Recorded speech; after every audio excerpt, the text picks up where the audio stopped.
All right, now we have Will here. Yay. Finally, the co-star is back. Welcome back, Will. Happy to be here.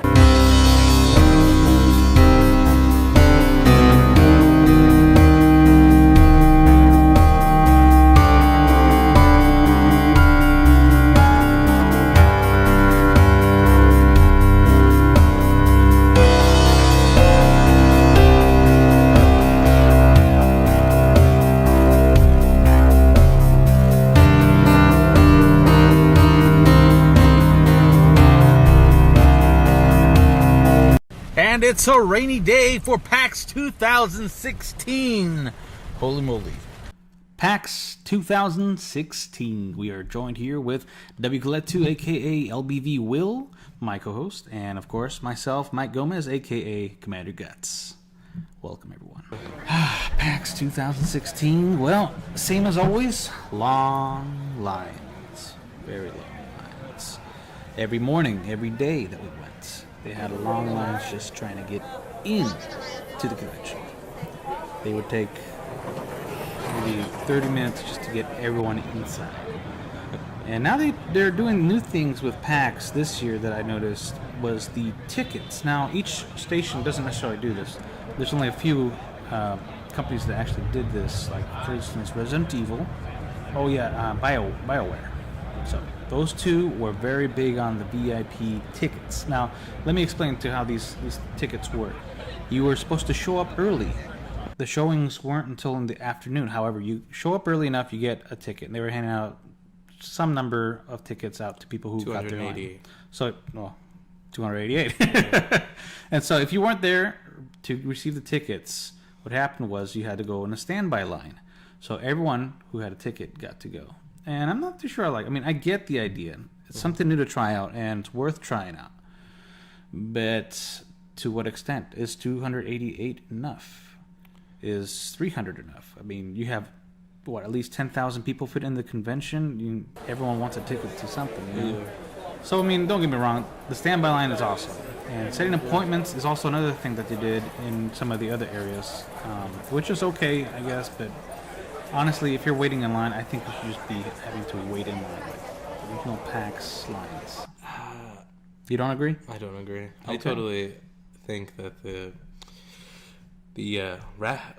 VIP tickets? Yeah, the VIP tickets were actually really great idea. I'm not happy that they only for the Resident Evil reward you could get a T-shirt, and it was only given to those who received the tickets. The early birds. Yeah. Special. And that's what I think is fair enough. If these people came in early in the morning, sat in the line before everyone else, and then the first thing they wanted to get was those VIP tickets at Resident Evil. Well, don't get me wrong. When I found out about it, that's what I wanted. I wanted T-shirts. Yeah, me too. The H1Z1. Oh, great game. All right, well, let's get into some raffles. There weren't as many raffles this year. The few that there were actually had some pretty good stuff. Some of them... if you have noticed in the past, we'll just hand out tickets. Sometimes you have to do some certain scavenger hunt and achieve them that way. But this year wasn't the same. It was a little different. So in regards to raffle and swag, it was a fairly good amount. It took Friday and Saturday for you to get to know where all the stuff was. So Sunday and Monday is when you really had to, get some free stuff. So if free stuff came your way, if you paid for 4 days... That's a lot of money. They took away the 4-day pass, which I think is a good move on their part for PAX, because you had a lot of scalpers doing these 4-day passes, and now you have to buy single-day passes. The difference is this year, every day, the prices were steady. The $45 all across the whole weekend for single-day passes, per pass. So, last time, I believe it was like different pricings for different days. Friday had like 30, Saturday was 35 or 40, something like that. It wasn't over 50 though. It was around 45 for Saturday, and then maybe like 25 for Sunday or Monday. Yeah. But now it's 45 across the board. There's no more 4-day passes, which it was originally 3-day passes, and then I think for only 1 year they had the 4-day pass when they switched to 4 days. It was generally around $90. So it was a pretty good deal, or I think it was like between 65 and 90 for the 3-day pass, and then jumped to the 4 days, and we had that 1 year with 4-day passes. However, since they pushed that, I'm pretty happy about that. Scalpers could only collect 1 day passes, and it was the same price all around, which I think helps. Mm-hmm. I mean, don't get me wrong, it is a lot of money if you plan on going all 4 days. Getting tickets, I mean, the queue, that is death. You wait in line for maybe an hour, and you're hoping to God there's still tickets, and it's not like, you're in a line to buy tickets. The servers are so full, and by the end of the hour, it's sold out, and all that's left is Mondays. And then by the second hour, nothing, not even Mondays are left.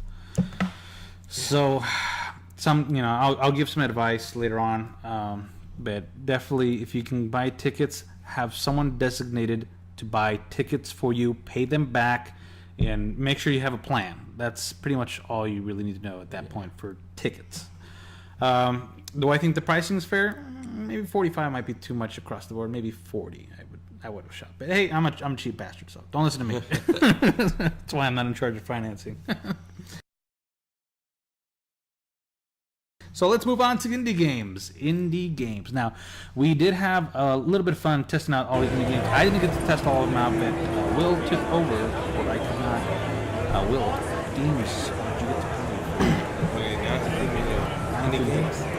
So just indie games. All right. Oh, I tried Insult Simulator. Insult Simulator. All right, go on. All right. Insult Simulator was just you played a character and you would have a problem with whichever venue or event you came to. So basically, I started off at a pet shop, moved my way to a hospital, and then to death, where I met God.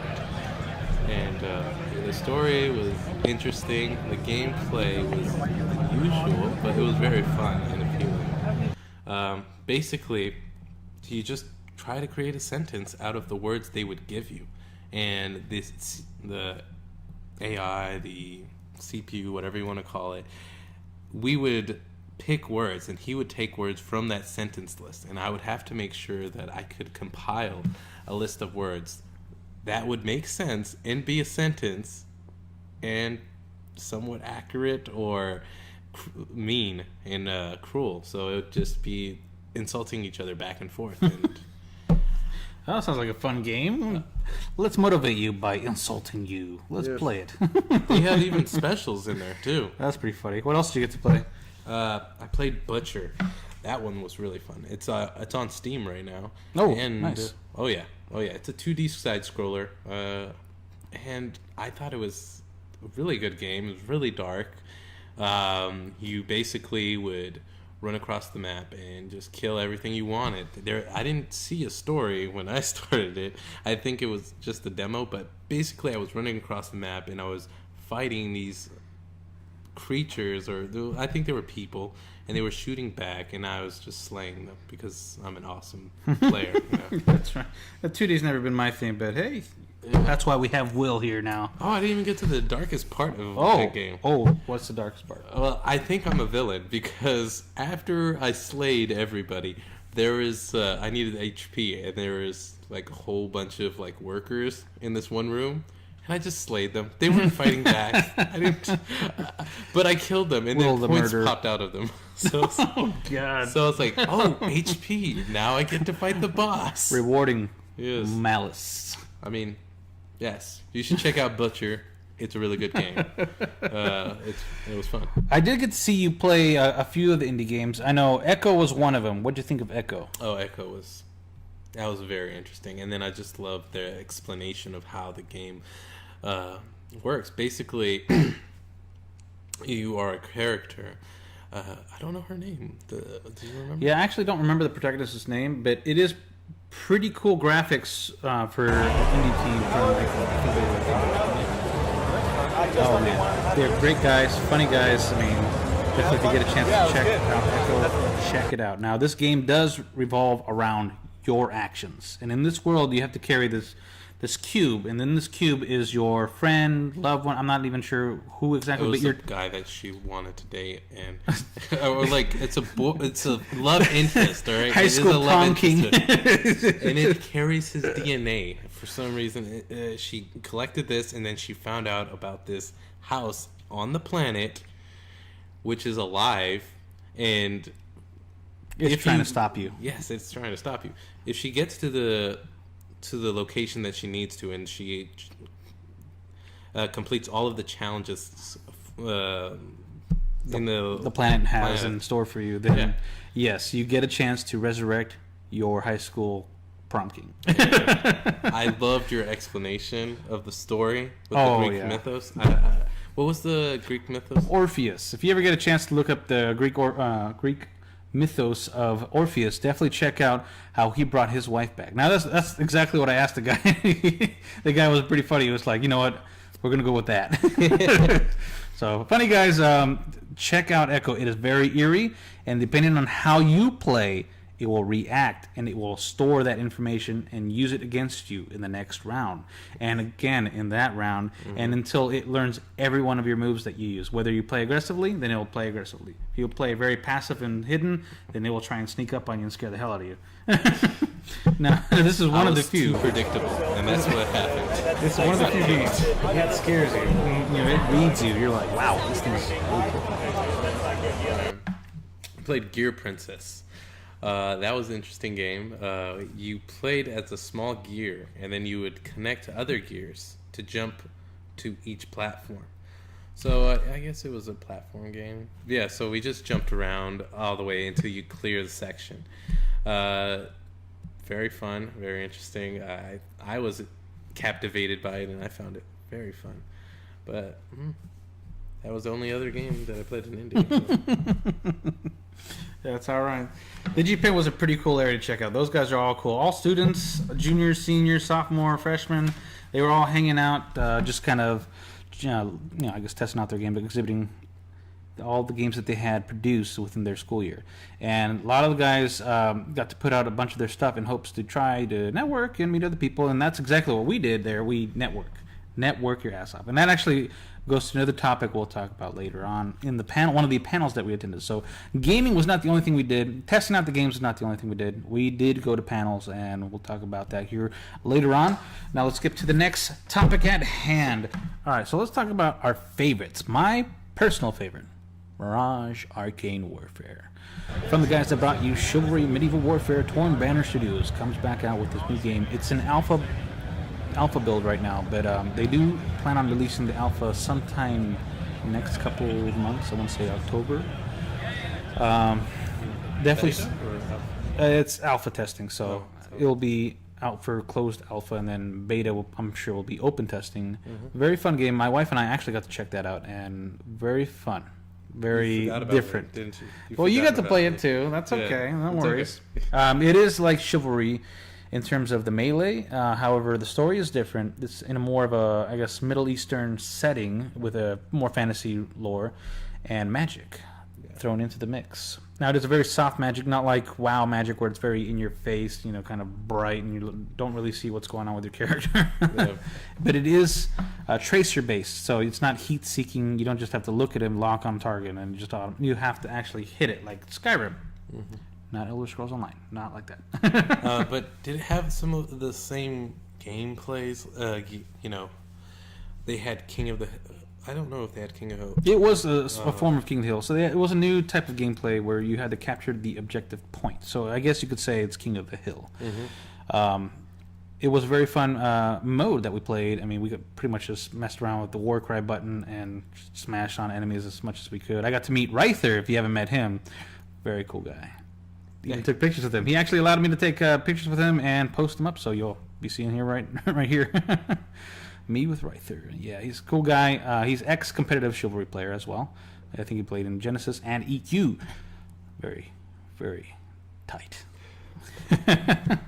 So Mirage was my personal favorite. I'm actually have high hopes for that. Don't get me wrong, there's quite a few other indie games I'm looking forward to that weren't at PAX, but that's another story. We're here for PAX.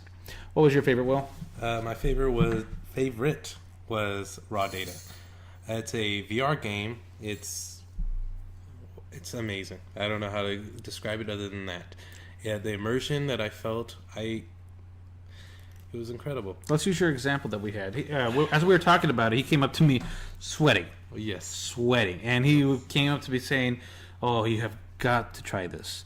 This is intense, scary. It's not a horror-based game, but it gives you that sense of feeling." I think it was you that was saying that sometime in the 20s, they had just had video coming out, and there was no sound at the time, but they tested it on a theater, and there was a train coming at the screen and driving right by it for the camera. Yeah. But the audience was new to it and didn't see it, and they started freaking out, ran, "Oh my God, train's coming! Oh, it's going to derail!" But it was a movie, coming from our generation with lots of movies everywhere, we're used to, we laugh at it. We could not relate until virtual reality. Raw Data did that for him. He had that awakening. He could tell, and he could relate why they were jumping out. Yes. I mean, the view was, you have a 360 view. You can actually turn your body around, orient yourself in the room, and then look, and it feels like you have depth. It feels like you're inside that room, And of course, I just had, these joysticks, but I see my hands, they're moving with me. I can grab the guns on my side. And it doesn't help that you're holding the joystick, so when you're holding the gun, you're like, "Oh my God, these are real guns, and I'm firing right now." That's a trick for the mind. Yeah. An illusion for the mind. I mean, it was probably this. I've never been so scared in my life, and I've never felt my heart beating this fast, and it felt like it was gonna pop out of my chest. Wow, and it was really interesting just to see how I felt throughout the game. I mean, there was points in the game where I was like, "Oh, this is just a game," but there was other moments where I actually felt like they were actually jumping at me. Like, I was in that room and I was going to die a fiery death. We are very immersive. But anyways, when I tried that, I was spooked by Resident Evil. I will not deny that I was really afraid. But the motion sensors on the controllers were not so great. Of course, I had limited time with the game, but I did not have the same experience that I did have with Raw Data. And Vive did an amazing job. I just feel really bad that I never got the chance to test the Oculus. That was there at the Westin Hotel. And it was right next to us, and I didn't have time at that day, but I wish I did find the time to check it out, see how it stands up against Vive, especially since Oculus was, the leading into this VR game. Darn those day jobs, gotta pay them bills. Yeah. That's all right. Westin was such a gold in the rough, as I said. I mean, it was way out there. No one really knew about it until, Twitter started, the tweeting book, it. the PAX book did, and it's our fault for not reading through it. We should have prepared and stayed up all night. Hey, this is what we're gonna check out.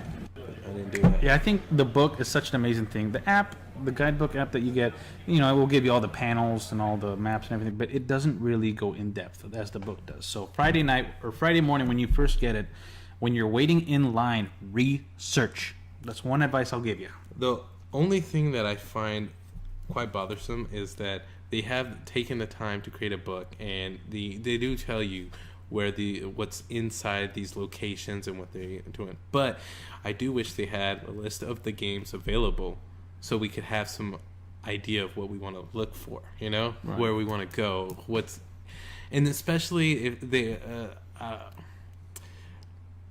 don't get me wrong, I think there was a lot of games. I love the venues at PAX every time, and I even like I sound like a bad person for saying, but I love all the game developers I meet because they always give me a great experience. I see the passion that they have for the games that they've created, and watching them watch other people playing the games makes me have an appreciation for the relationship we do have with game developers. Oh yes, gaming is going to be booming the next 10 years, I'll say. And with the VR coming out, and I mean, it's right now it's a little expensive and it's not quite top notch. I mean, you do check out the Vive, it's 1080p. It's amazing resolution. But wait till it gets to 4K. Yes. And wait till it gets 4K with an actual reasonable price that most consumers can afford. I mean, if I'm a father of two, like I am, and the kids are older and they want, I want my Vive, I want a Vive. Well, now I got to get Vives, and they're like $800 a piece right now, and and apparently the next gen console can only run one at a time. So that's going to be a little bit limiting, and I'm sure that's going to be a push on the industry in regards to what can we do and what will they want with VR coming out. Now, I was waiting in line with Will here for the Vive, and I kind of felt bad not taking the chance to go see Oculus, seeing as everyone was in line for the Vive. They'd come in around saying, "Hey, anyone want to go check out Oculus? Anyone in line for Oculus?" And everyone would be like, "Vive?" I would have gone right back onto that line had you not had work. Yeah, if I would have jumped back in that line, got into the Oculus line, because I recognize my roots. Yeah, I owe Oculus. And I'm really sad that I missed that opportunity, because I really feel like I want to know what the comparison between, because I don't think PS4 VR is going to be anywhere near the HTC Vive.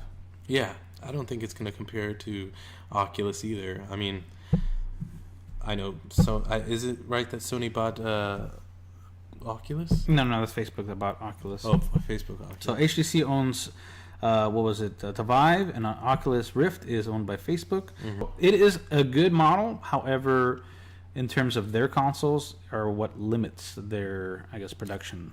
I know that Sony probably has something up their sleeve and trying to push something out for the next gen console, so we'll see what happens with that. I'm actually very excited to see what Sony, Microsoft, HTC Vive, and Oculus are going to come out with, and any other company that comes out with their own VR headsets. I'm very interested in trying, and hopefully, if we get big enough, don't be afraid to subscribe or like or send your friends here. If we get big enough, we're going to try and give you more in depth. We're going to give you updates. We're going to try and give you as much as we can. And if not, then we'll just keep working our day jobs and keep doing this on the side. But that's the end goal. So let's continue on here. Let me finish up with main games here. So the AAA games that I got to check out. Dawn of War 3. Let's go into that real quick. It's an RTS based in the Warhammer setting. Now, it is fun. It is going back to its roots towards Dawn of War 1 and taking all the lessons it's learned from Dawn of War 2 in terms of the squad tactics and the hero abilities and all the units, so you can have the macro and the micros into the game. It very much feels like Dawn of War 1 with a bit of the hero stuff that was in Dawn of War 2, so now you get back to base building again. Now you can have those big battles that you used to have, LAN parties back in 2000s, 1999. You had friends playing Dawn of War with you? Oh yes. We LK, the clan that we're in. This is pretty much our video. We're pretty much the last two surviving original members. No, we're not surviving, but the last two remaining members. The other two moved on to their own lives and other directions. Back on topic. So Dawn of War 3, THQ. Definitely like how it's jumping back into the lore. So far, it'll be 3 main factions that you can play. It'll be the Eldar, the Space Marines, and the Orcs. I know they're eventually probably going to push out DLC like they did with Dawn of War 1, where they had, I believe it was Dark Crusade, and then they had Winter Assault, and what was the other one? What was Dark Crusade I was thinking of? Soulstorm, that was the third one. And each of them added their own factions. Every DLC had 2 factions. Eventually, they're going to add on Necrons, Tau, the Kroot. I guess Kroot and Tau are as one. And I'm going to have the Imperial Guard as well. So, and Chaos will definitely be there at some point. Very cool game. If you love Dawn of War 1, please go check this out. Check it out on Steam. See if you'll keep an eye out for that. Sega, I think, did a really good job in getting these guys to go back to their roots. And I'm excited for it. I'm really excited for the RTS genre. And we'll push on to the last AAA game that I got to play was For Honor. For Honor. Right. I got to play it. You didn't get to play, but we did get to take some pictures afterwards. All of this happened on accident. I played as a knight, and I got my ass whooped. The controls aren't perfect, but I mean, for what it is, it's a very simplistic combat for a controller. I got to play on a PlayStation controller, not my favorite controller, but I still got to play, and because it's a new aspect of blocking and attacking from directions. It is very strange on a controller. I'm used to a keyboard with chivalry, and you know which way you're going to come, attack from, and what way to block. It becomes instinctive. This controller aspect, you really have to kind of guess your attacks to get in, because otherwise you can tell easily where they're attacking from. Blocking is easy. That's the easiest part. The problem is tricking them and hitting them in the direction they're at least expected. Now, there are some things that you can do to kind of boost it, and never go in by yourself. You will get destroyed. Even me, who decent at chivalry, have decent reflexes when it comes to games, I had trouble taking on 3. 2, if you least expect the second player to jump in, you will have a tough time taking your friends out. And checkpoints are really hard to take when you have your main forces at the objective fighting for their side. So be careful of the main force, the AI. They can do some damage if you're not careful. At the same time, if you do try to engage in duels with other players, stay out of the main fights. Try and take them out into the side, or if your side's winning, try and pull them into your own forces. See if that can slow them down a little bit. Now, there will be some more stuff added. It was very bare bones. I'm sure they're saving the best for last, or for, I guess, later on in the builds. Mm-hmm. But it's still a very fun game to check out. I myself will not be getting on the console. If I do get it, it will be on the PC. So I have yet to check it out on PC. Consoles were the only thing that was available on at PAX. Not a bad thing, but, very interesting to check out console play. Mm-hmm. Peasants! PC, Mr. Race! Just kidding. Some other games that were giving out swag also to check out were Lawbreakers. They actually were the ones that Alienware. Sorry, it was Alienware.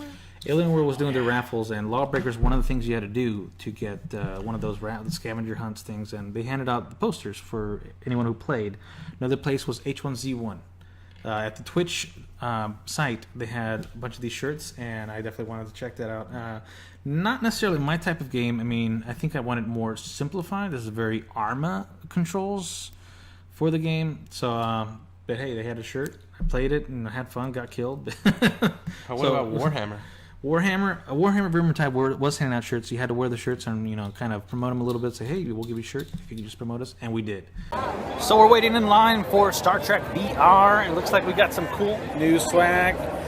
Thanks to the Warhammer guys, Vermintide shirt. Feel free to check that out.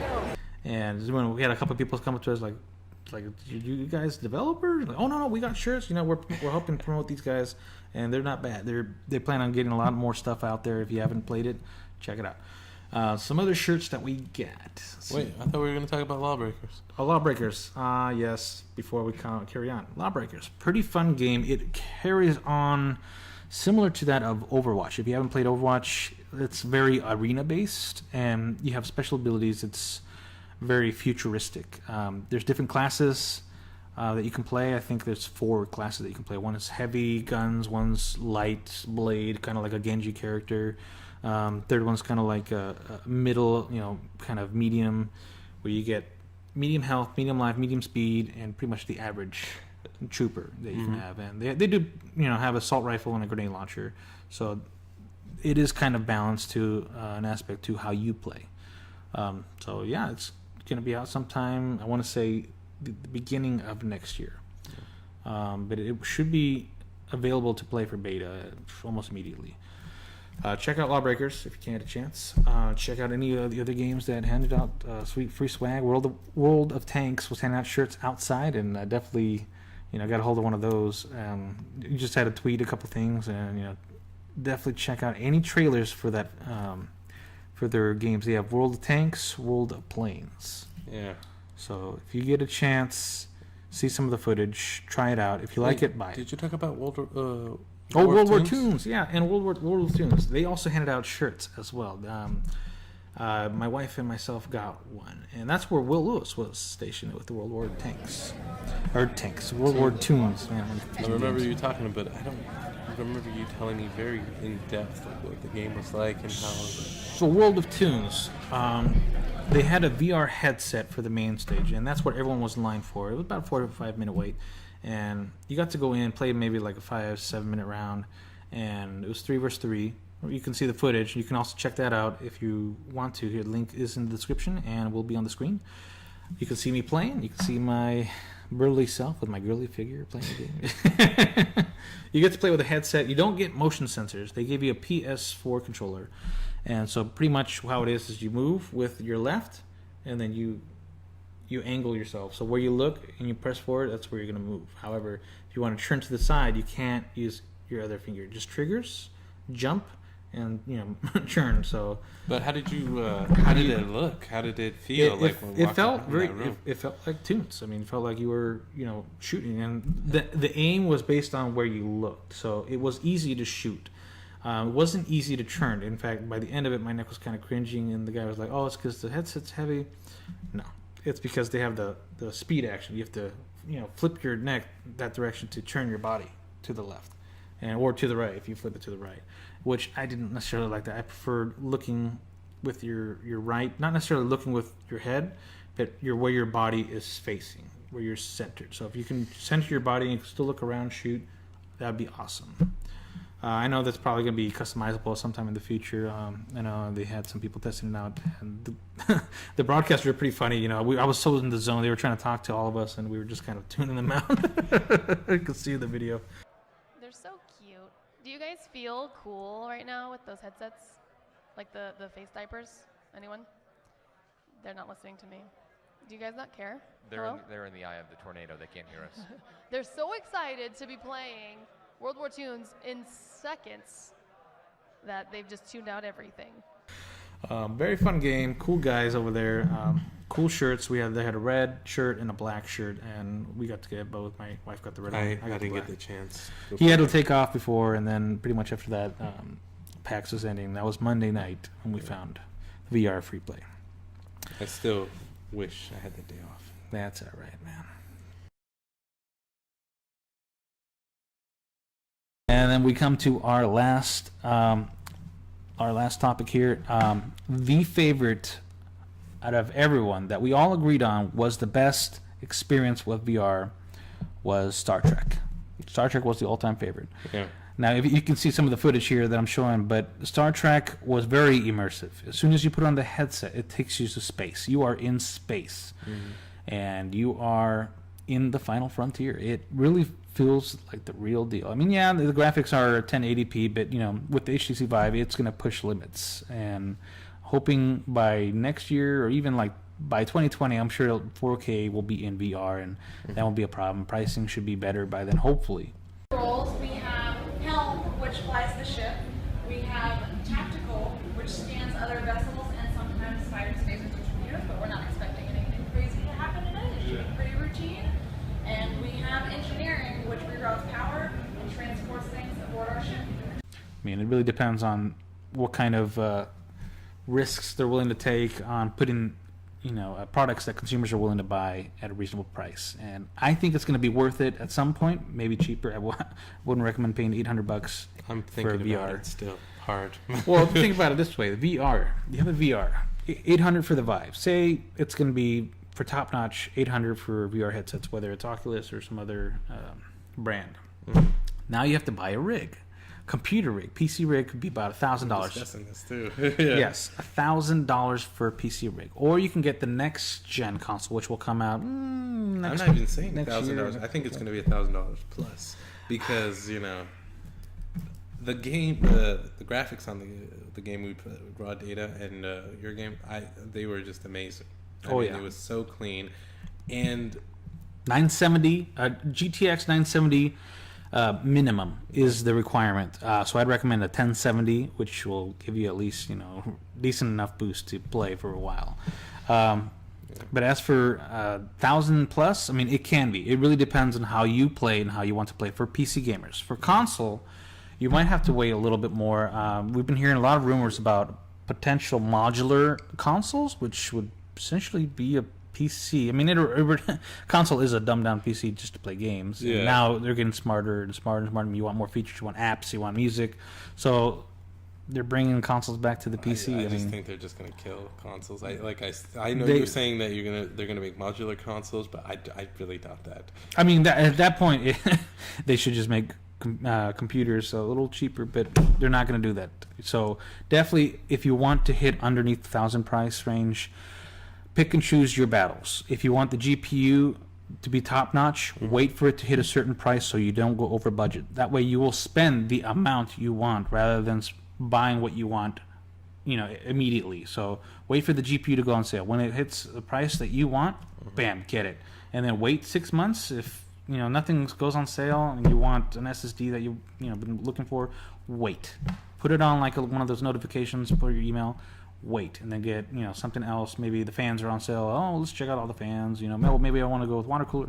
Check it out. And if you don't know how to build computers and you want to start trying it out, there are so many tutorials you can get on YouTube.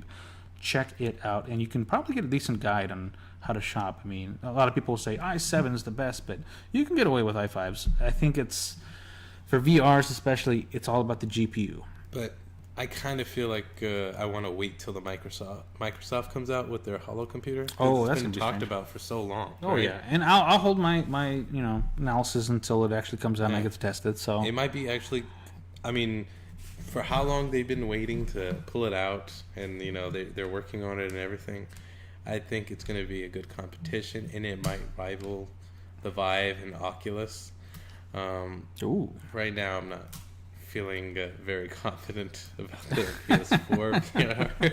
Well, okay, I'll hold it off. Sony hasn't announced anything, so we'll keep that. Well, they told me when I was in there that it was a teaser, so it was not a fully built game.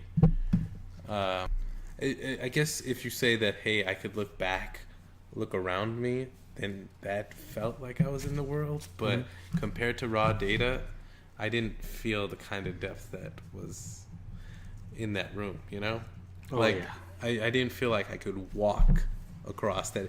When I played raw data, I felt like those people are across the room, I can make it across. I mean, it had me ducking behind a barrier because they were shooting at me. And I actually got some gameplay of something similar to the VR world.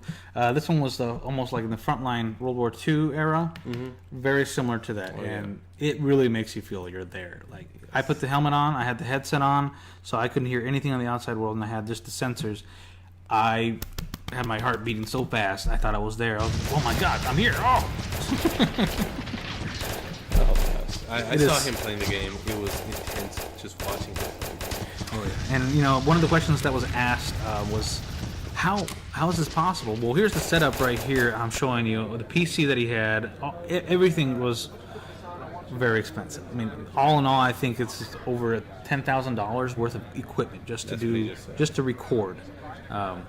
One person in the VR world. However, I wouldn't recommend buying that gear unless you have the extra cash or the donations or sponsorships. Definitely, you can get it. That's really neat. But what did you think about the gameplay? Because I think yours was closely related to raw data. Oh, it was intense. I mean, you had bullets whizzing. You could hear it in the headset. It sounded very realistic. Mm-hmm. You see the tracer rounds going by you, and your first instinct is to duck. Your instinct is the only thing that will get in your way of the gameplay. Because mostly when you play on a TV screen, you're out of it, so you kind of, you look away and you're out of the immersion. Whereas the VR, no matter where you look, you're stuck. You have to take off the headset. So if you're in a scary game in the future, I'm pretty sure they're going to have so many warning labels and...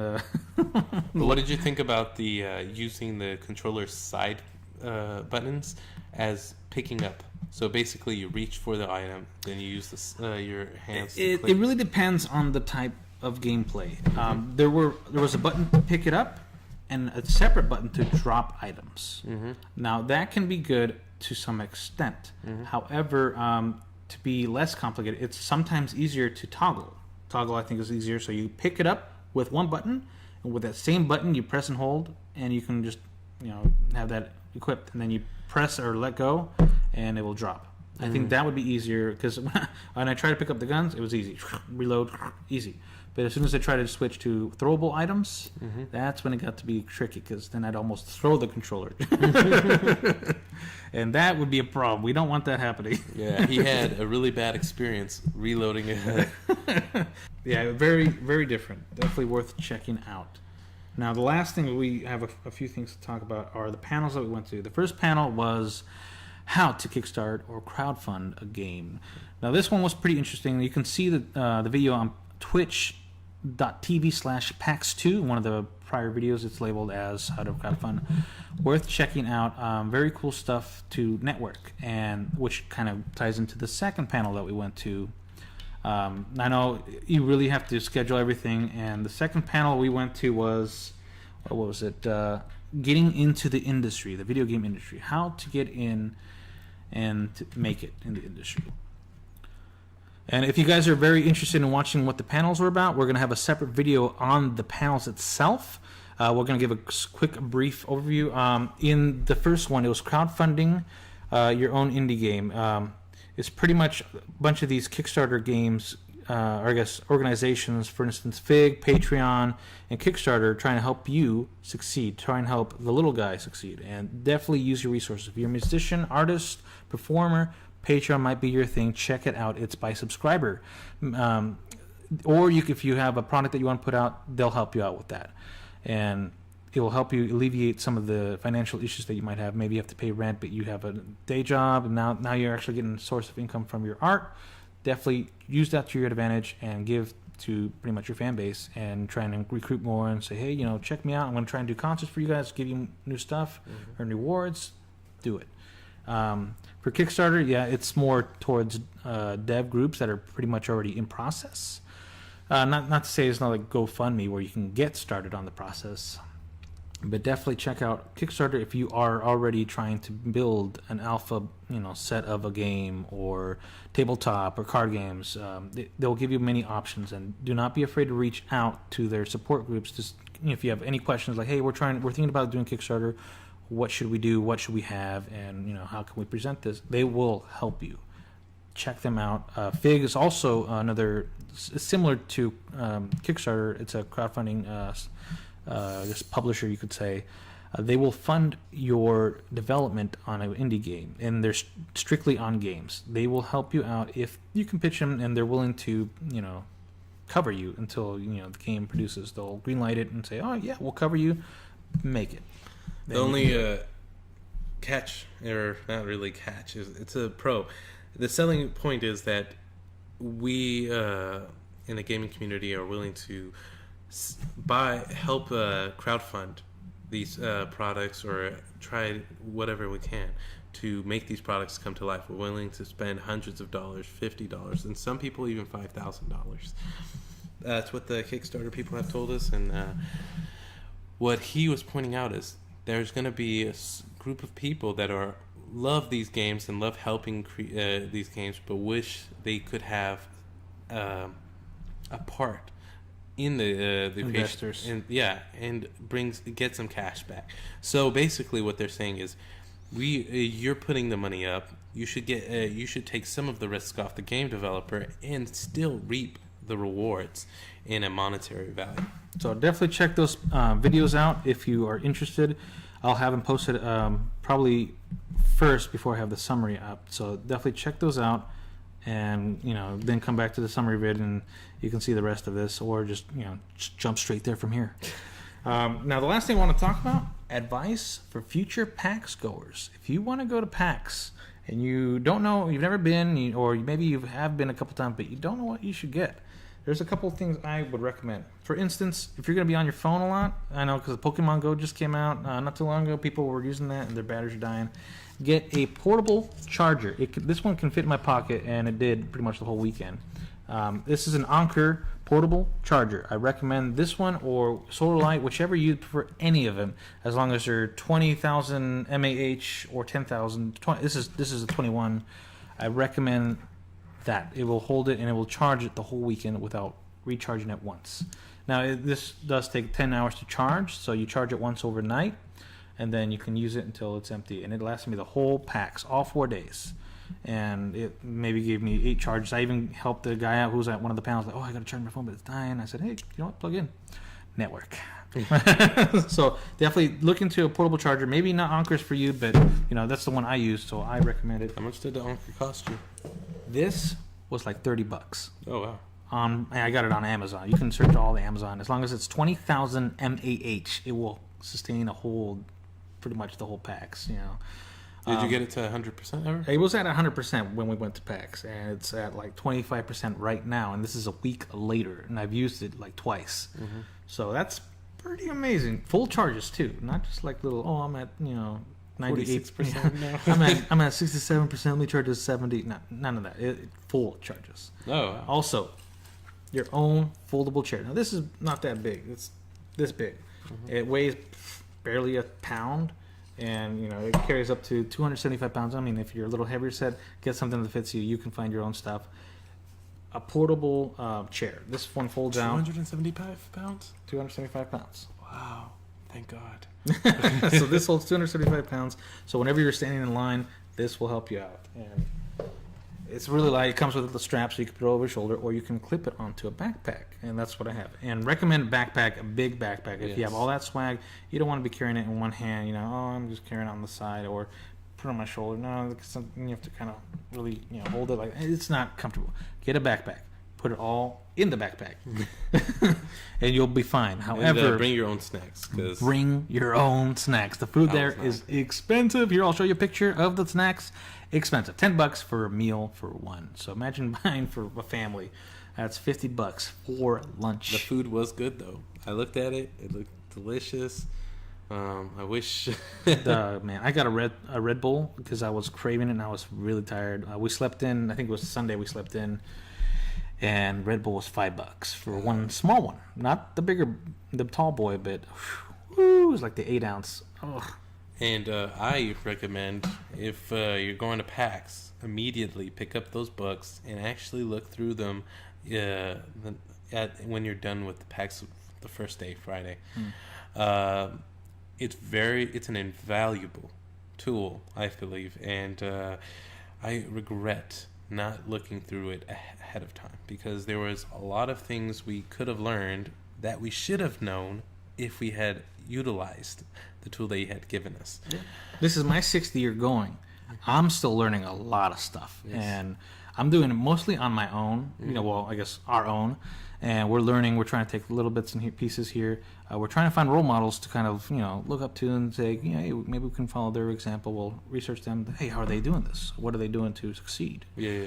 We'll do that, and we'll try and give you as best advice as we can in our own experience. And those things that we just mentioned must. I mean, if you get tired standing in line for hours, chair. If you get hungry and you don't want to spend a lot of money, bring your own snacks. They allow it. Just don't be messy. Don't be spilling everywhere. And just be respectable about it. And don't be that nasty player that grabs a bag of food and then just eats it, and then it's gonna touch all the mouse or controller. Yeah, don't and be play that with guy. that. And on top of that, which reminds me, be clean. What I hate, being in line with someone who hasn't showered, and it's Sunday, and they haven't showered since Friday, and they've been at PAX the whole time, Sundays, and you're like, oh God, come on, Wait, man. they send you home at some point, don't they? Yeah, this is not Sakuracon. Enforcers will come to you and say, hey, you need a shower, go back to your hotel, go shower, or go home if you live in the Seattle area and shower. And they'll even hand out deodorant. They actually started handing out deodorant because they're like, yeah, probably going to be a problem here, biological hazard over here. Clean yourself. I cannot stress that enough. And anywhere you go for a long time setting, 4 days, clean yourself, please. And do something nice for the rest of us who are standing in line with you. I mean, make friends with everyone, please. But smell good.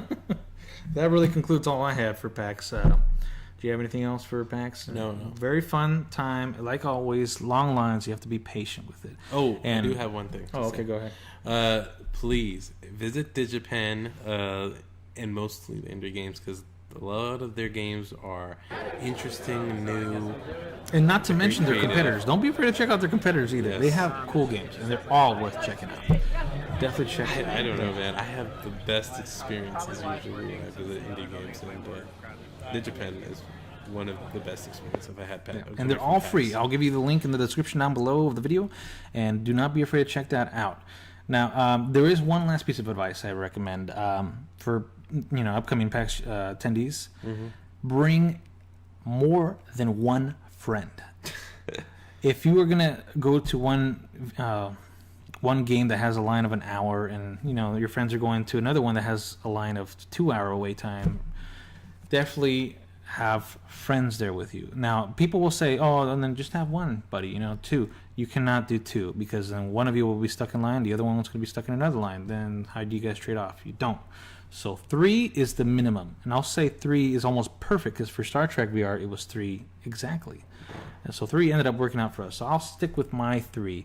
I mean, maybe in the past PAXs I would have said 4, just that way maybe one of you can hold the line. If we want to play this game, and one of you doesn't want to play it, perfect. You wait in line, the others go. Then they come back and they trade off, and then you go play with something you want, and then 2 of them go with you, and it just works to how you want. I think it's just because we haven't figured it out, the best system. Yeah. The lines just, I feel it's kind of ridiculous, them being so long. About the Star Trek one was like close to 4-hour wait hours. time, Yeah. and we had one of us always in line while the other ones got to test out games, and it was mostly just me going out and taking pictures and videos. So I feel like there should be a much more efficient way of doing this.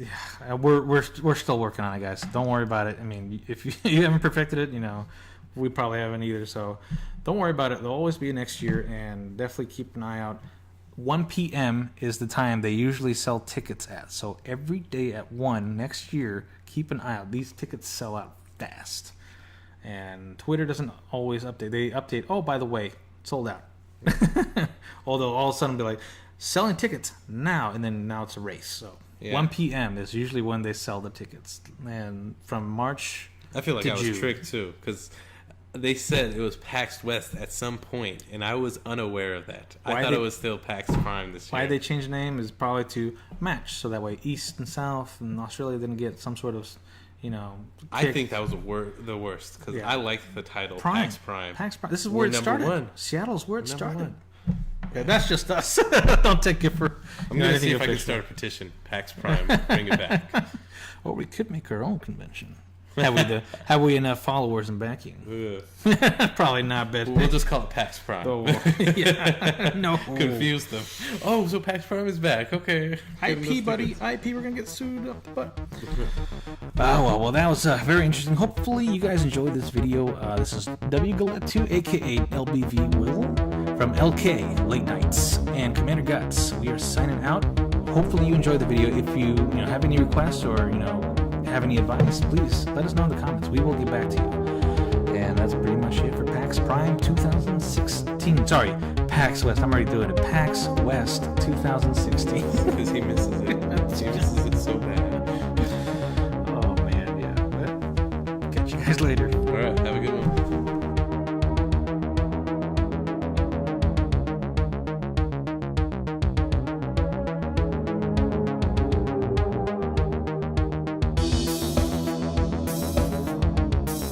I can still see life inside the temples. I have seen the floods wipe out life.